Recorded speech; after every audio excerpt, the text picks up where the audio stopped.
सविस्तर सांगायचं म्हटलं नंतर याला खूप वेळ लागणार आहे. हा काही एका दिवसात, एका महिन्यात, एका वर्षात तयार झालेलं नाही. दुसरी गोष्ट अशी आहे की लातूर पॅटर्न असं नाव हे कुणी आम्ही संस्थाचालक किंवा मी अनिरुद्ध जाधव यांनी दिलेलं नाही. ही संस्था अत्यंत प्रतिकूल परिस्थितीमध्ये सुरू झाली. या संस्थेचा परिसर अत्यंत अनाकर्षक होता.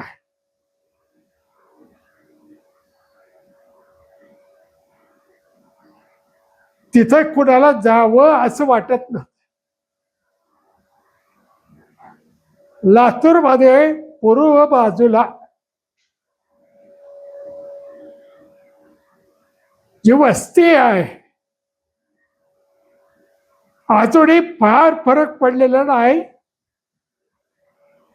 पण 50 वर्षापूर्वी 55 वर्षापूर्वी त्या ठिकाणी मजुरांची वस्ती, महारोग्यांची वस्ती, दलितांची वस्ती,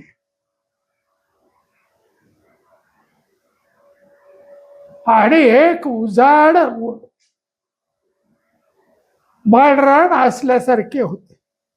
ती शासनाने आम्हाला दिलेली संस्थेला. या ठिकाणी हे कॉलेज सुरू झालं.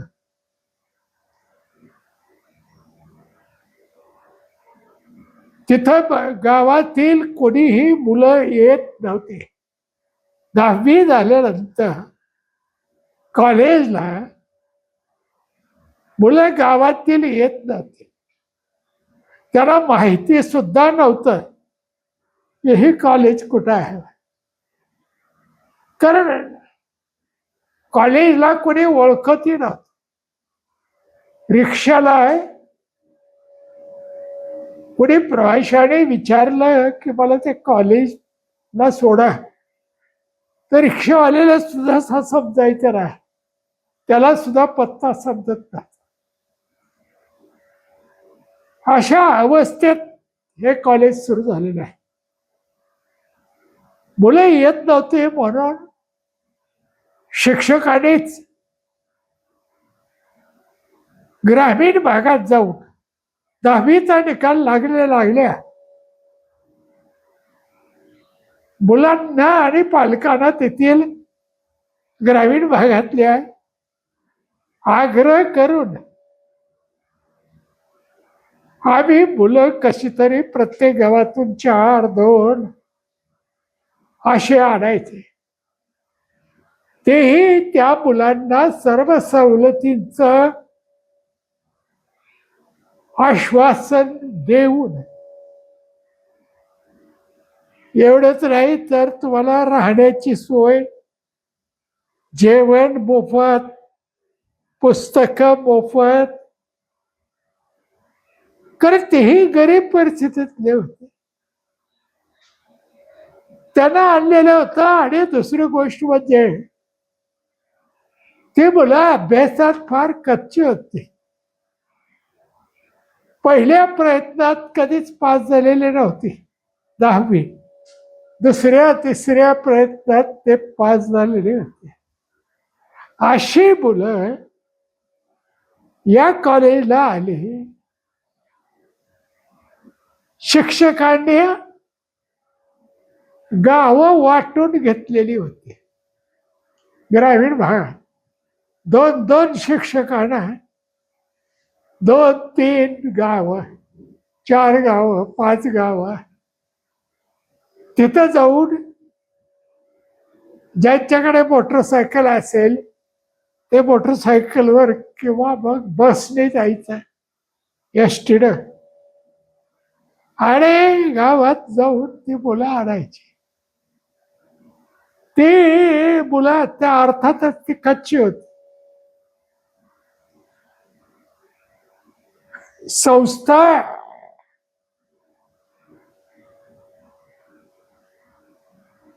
संस्था चालक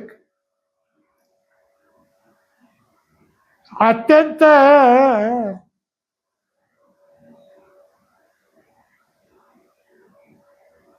शैक्षणिक दृष्टिकोन अत्यंत चांगला असलेले होते. संस्था चालक ही स्वतः शिकलेली होती. कोणी वकील होते, कोणी डॉक्टर होते, कोणी इंजिनियर होते, कोणी शिक्षक होते. यांनी ही संस्था काढलेली होती. आणि त्यात सगळ्यात म्हणजे ज्याचं नाव होतं शहरात ते डॉक्टर गोपाळराव पाटील. दुर्दैवाने आता 1 महिन्यापूर्वी त्यांचं निधन झालंय. गोपाळराव पाटलांना फार आवड होती शिक्षणाची. आणि मग आल्यानंतर ही मुलं कच्ची होती. मग ही कशी आता यातून कसा निकाल लावायचा. त्यावेळेस तुम्हाला माहिती नसेल की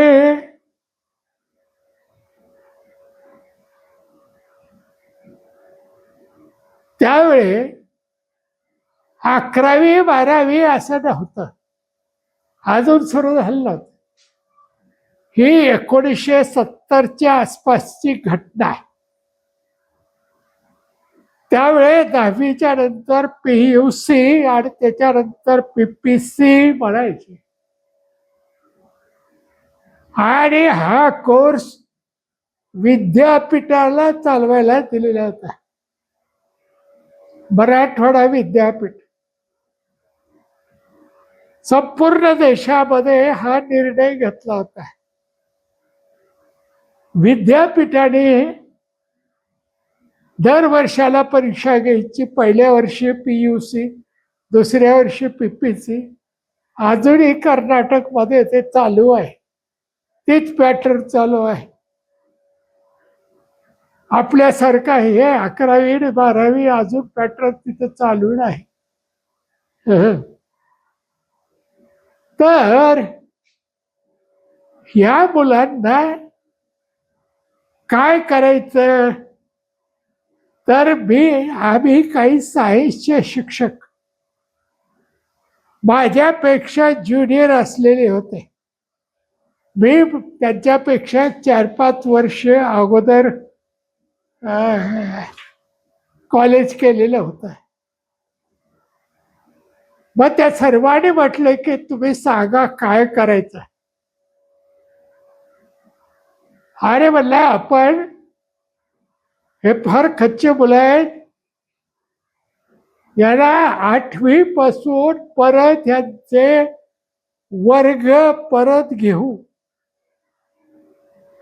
8वी 9वी 10वी याचं इंग्लिश, सायन्स, गणित निदान हे 3 विषय चांगले जरा बऱ्यापैकी करून घेऊ. ही सायन्सचे विद्यार्थी आहे.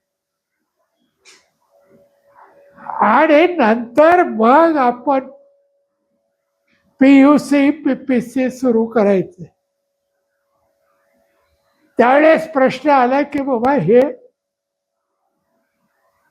एका वर्षात एवढं कसं करायचं, शिकवायचं कसं.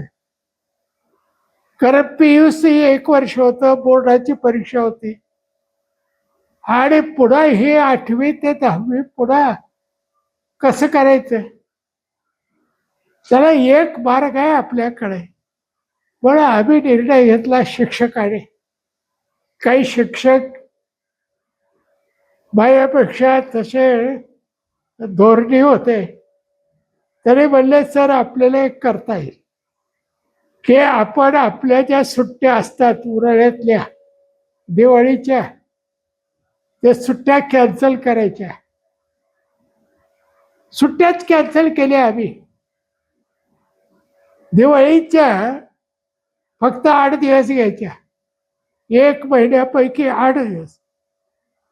आणि उन्हाळ्याच्या 3 महिने सुट्ट्या राहत होत्या आम्हाला हक्काच्या, शासनाच्या. तर 3 महिन्याच्या ऐवजी 8 दिवस सुट्टी, बाकी संपूर्ण क्लासेस. विद्यार्थ्याचा तर प्रश्नच नव्हता, कारण त्याला जेवण मोफत होतं, पुस्तकं होती, राहायला जागा होती, कसले काय पत्रे फित्रे. त्याच खोलीत राहत होते जिथं ते त्यांचे बाक पिकं टाकले होते कोपऱ्याने कडवी, तिथं राहत होते. असं तर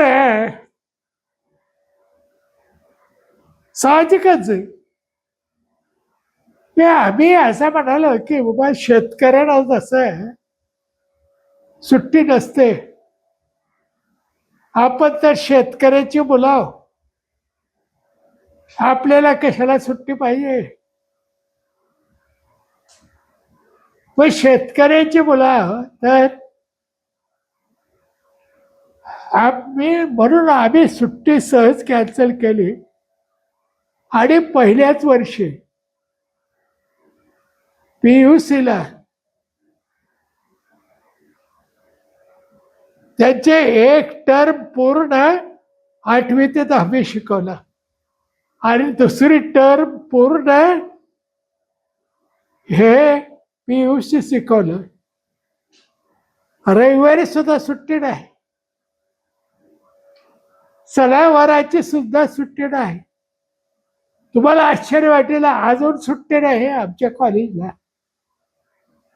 अजून सुट्टी नाही. 50-55 वर्षापासूनची प्रथा सुरू झालेली आहे.